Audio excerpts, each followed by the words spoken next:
इस पूरी दुनिया में इतना अंधकार नहीं है कि वह एक छोटे से दीपक को भी बुझा सके।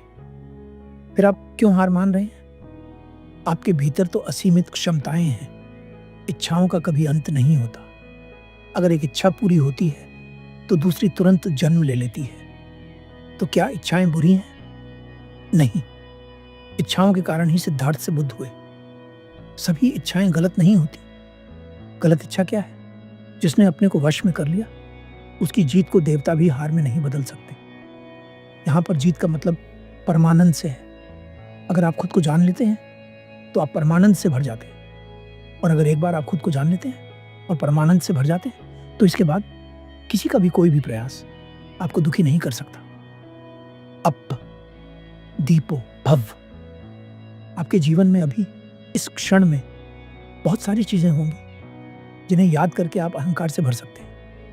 पर केवल एक चीज है जिसे सोचकर आप सच में खुश हो सकते हैं। वह है आपकी सांस जो निरंतर चल रही है। अगर वह चलना बंद हो जाए तो कोई भी चीज जो आपके आसपास है जिसके कारण आप अहंकार से भर जाते हैं, वे सभी चीजें किसी काम की नहीं रहेंगी। इस जीवन को आप तब तक नहीं जी सकते जब तक आपकी डोर आपके हाथ में नहीं होगी। आप देखिए, आपके जीवन की डोर किसके हाथ में है? आप किसके हिसाब से रहे हैं? तुम अपने क्रोध के लिए जो दंड पाते हो, वो दंड उस दंड के आगे कुछ भी नहीं है जो क्रोध खुद तुम्हें भीतर से देता है।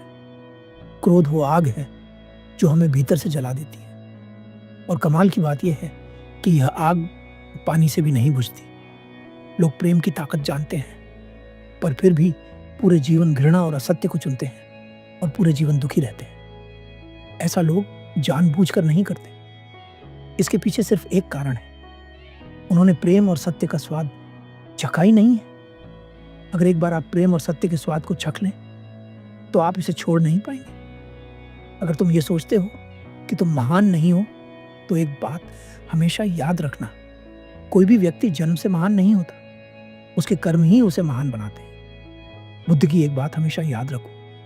बुद्ध कहते हैं, जितनी क्षमताएं मेरे भीतर थी बुद्धत्व को प्राप्त करने की, उतनी ही क्षमताएं हर मनुष्य के भीतर हैं।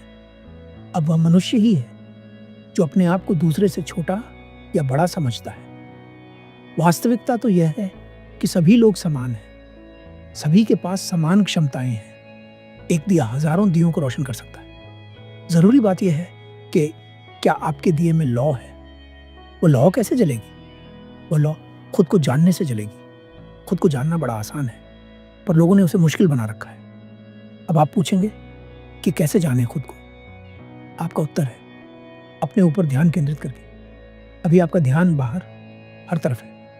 मैं चाहता हूं कि आपका ध्यान आपके खुद के ऊपर हो। सबसे अंधेरी रात अज्ञानता की है। हम कहते हैं वह पापी है। अरे वह पापी नहीं, वह अज्ञानी है। जिस दिन उसके भीतर ज्ञान की लौ जल गई, उस दिन से हम उस व्यक्ति को ही ज्ञानी कहने लगेंगे।